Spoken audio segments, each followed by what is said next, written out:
आज हम class 12th के फिज़िक्स के इम्पोर्टेंट चैप्टर्स देखने वाले हैं जो कि बोर्ड एग्जाम के व्यू से बात करते हैं। तो ये बहुत इम्पोर्टेंट चैप्टर्स है जो कि डोल nature of radiations of matters, यानी विकिरण तथा द्रव्य की देत प्रकृति।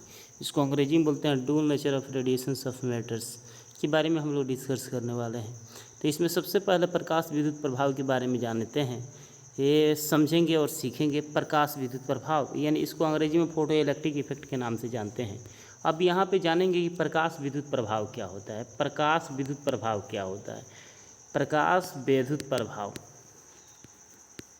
यानी इसको अंग्रेजी में बोलते हैं फोटो इलेक्ट्रिक इफेक्ट। अब फोटो इलेक्ट्रिक इफेक्ट क्या होता है? जब कोई प्रकाश की किरणें किसी धातु की सतह पर पड़ती है तो उस धातु की सतह से इलेक्ट्रॉन का उत्सर्जन होने लगता है और इसी घटना को बोलते हैं प्रकाश के विद्युत प्रभाव बोला जाता है। यानी when suitable frequency of light incident of metal surface and take place then phenomena of light is called photo electric effect. It is given idea for Albert Einstein from 195 from dual nature of radiations of light in your matters. अंग्रेजी तो उतना आप लोगों को समझ में नहीं आता होगा, लेकिन आप लोग को हिंदी में ही बताने का प्रयास करूँगा। अब देखिए यहाँ पे विकिरण तथा द्रव्य की देत प्रकृति में सबसे पहले यहाँ पे फोटोन के बारे में पढ़ते हैं। तो देखिए फोटोन क्या होता है। फोटोन जो होता है प्रकाश के एक छोटे छोटे पैकेज होते हैं और उसी छोटे छोटे पैकेज को हम फोटॉन कहते हैं। क्या कहते हैं बाबू? फोटॉन कहते हैं। जो प्रकाश होता है एक छोटे छोटे बंडलों से बना होता है और उसी छोटे छोटे बंडल को ही क्या बोला जाता है? फोटॉन कहा जाता है। और फोटॉन की ऊर्जा को ई से डिनोट करते हैं। किससे डिनोट किया जाता है? ई से डिनोट किया जाता है। और फोटॉन की ऊर्जा को ई से डिनोट करते हैं। ई बराबर होता है H mu. H mu E बराबर जो होता है एच म्यू होता है। अब यहाँ पे देखिए एच म्यू होता है और यहाँ पे म्यू बराबर हम जानते हैं म्यू बराबर होता है सी बाई लेमडा होता है। तो यहाँ पे ई बराबर एच म्यू की जगह पर यहाँ पे सी बाई लेमडा रख देंगे तो यहाँ पे एस सी बाई क्या हो जाएगा? लेमडा हो जाएगा। तो यहाँ पे ए भी सूत्र करेक्ट हो जाएगा। यानी ई बराबर एच म्यू जो होता है एस सी बाई लेमडा के बराबर होता है। ये बोर्ड एग्जाम में कई बार ऑब्जेक्टिव क्वेश्चंस के रूप में पूछ चुका है। अगले पॉइंट की बात करते हैं। तो अगला पॉइंट है फोटॉन के संवेग। तो संवेग को पी से डिनोट करते हैं। पी बराबर होता है एच म्यू बटा क्या होता है? सी होता है। इतना बात पता है। और यहाँ पे एच म्यू बटा सी होता है जो कि एच बटा लेमडा के बराबर होता है, जो कि एच बटा किसके बराबर होता है? लेमडा के बराबर होता है। फोटॉन का संवेग होता है। ये भी बोर्ड एग्जाम में पूछ चुका है। यहाँ पे ये भी सवाल पूछ चुका है फोटॉन के रेस्ट मास का वैल्यू क्या होता है? शून्य होता है। फोटॉन के जो रेस्ट मास का वैल्यू जो होता है किसके बराबर होता है? शून्य के बराबर होता है। अगले पॉइंट की बात करते हैं। फोटॉन की गतिज द्रव्यमान, यानी फोटॉन की जो किनेटिक मासेस होते हैं वो क्या होते हैं? यानी किनेटिक जो मास होता है एच म्यू बटा यहाँ पे सी स्क्वायर होता है और एच और म्यू बटा सी जो होता है ये लेमडा के बराबर होता है। तो यहाँ पे सी लेमडा हो जाएगा जो एच म्यू बटा सी स्क्वायर और यहाँ पे म्यू बटा सी जो जाते हैं कि लेमडा के बराबर होता है। तो यहाँ पे एच बटा सी लेमडा के इक्वल हो जाएगा, जो कि आप लोग को प्रूव करके भी बताए थे कि यहाँ पे एच म्यू बटा सी स्क्वायर जो होता है एच बटा सी लेमडा के इक्वल्स होता है। अब यहाँ पे बात करते हैं विकिरण तथा तरंगदैर्घ्य को लेमडा से डिनोट करते हैं और ऊर्जा को डब्ल्यू के से डिनोट करते हैं। तो फोटॉन की संख्या क्या होगा? तो फोटॉन की संख्या को एन से डिनोट करते हैं। एन डब्ल्यू बटा क्या होता है? ई होता है।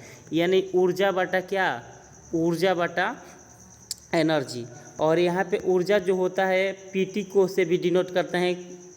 अब बटा क्या होता है? ई होता है। आप लोग वर्क पावर एनर्जी में बताए थे ऊर्जा बराबर डब्ल्यू बराबर पीटी भी होता है, यानी पावर इनटू समय को बोलते हैं ऊर्जा बोला जाता है। तो पीटी भी लिख सकते हैं बटा ई से आपको फोटॉन की संख्या निकलता है। अब यहाँ पे पढ़ेंगे प्रकाश विद्युत प्रभाव। तो प्रकाश विद्युत प्रभाव क्या होता है? जैसे मान लेते हैं कोई धातु की सतह है और धातु की सतह में बहुत सारा इलेक्ट्रॉन्स है। क्या है बाबू? इलेक्ट्रॉन्स है। और आपतित प्रकाश की किरणें इस धातु की सतह पर पड़ेगी। तो इस धातु की सतह पर जैसे ही पड़ेगी तो इस धातु की सतह में जैसे ही पड़ेगी तो उस धातु की सतह में बहुत सारी संख्या में इलेक्ट्रॉन होते हैं। तो इलेक्ट्रॉन को बाहर की दिशाओं में उत्सर्जित कर देगा। बाहर की दिशाओं में क्या कर देगा? उत्सर्जित कर देगा। और यही घटना को बोलते हैं प्रकाश विद्युत प्रभाव भी बोलते हैं। क्या बोलते हैं? प्रकाश विद्युत प्रभाव भी बोला जाता है। अब यहाँ पे अगला पॉइंट फोटो विद्युत उत्सर्जन के लिए जो धातु का उपयोग किया जाता है उसका कार्यफलन कम होना चाहिए। यानी फोटो विद्युत सेल के लिए जिस धातु का उपयोग किया जाता है उसका वर्क फंक्शन का जो वैल्यू होता है वो कम होना चाहिए। जैसे क्षारीय धातु है तो क्षारीय धातु में जो जो कि कार्यफलन का मान क्या होता है, कम होता है, यानी वर्क फंक्शन का वैल्यू कम होता है। फोटो विद्युत प्रभाव के लिए कैल्शियम सबसे अच्छा धातु, यानी प्रकाश विद्युत प्रभाव के लिए जो कैल्शियम जो धातु होता है ये सबसे अच्छा धातु माना जाता है। अब देखिए ये भी क्वेश्चन आपका ऑब्जेक्टिव में पूछ चुका है, डी बर्गौली संबंध, यानी de Broglie relation, de Broglie wavelength.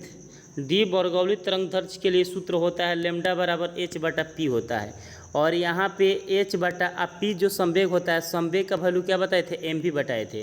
तो लैम्डा बराबर h/p जो होता है h/mv के क्या होता है, इक्वल्स होता है। क्लियर हो गया। अब देखिए जहाँ हम जानते हैं p बराबर क्या होता है, mv होता है, एक कई बार बता चुके हैं।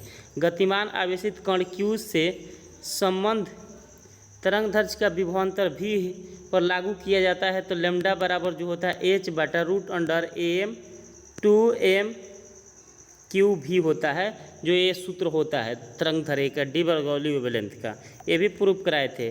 और जो h का जो वैल्यू होता है, जो इसका वैल्यू होता है इलेक्ट्रॉन के लिए, इसका वैल्यू होता है लैम्डा बराबर 12.27√V/A इंटू एंगस्ट्रॉन्स। अगले पॉइंट की बात करते हैं। यहाँ पे अगला पॉइंट है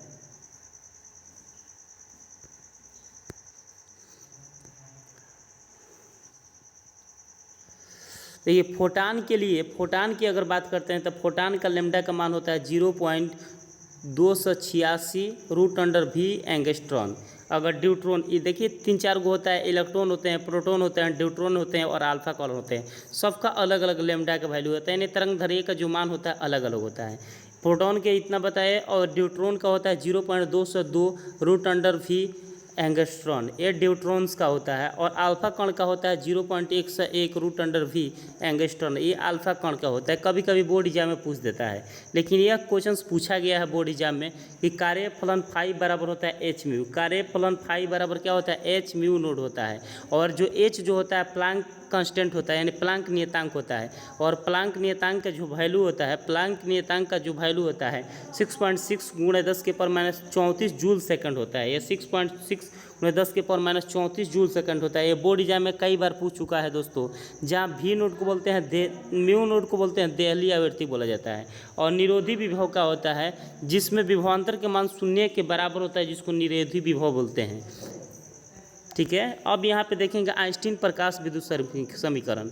ये बोर्ड एग्जाम में कई बार 5 नंबर में पूछ चुका है आइंस्टीन विद्युत समीकरण। तो आइंस्टीन विद्युत समीकरण जो होता है h म्यू बराबर h mu node plus 1/mv²।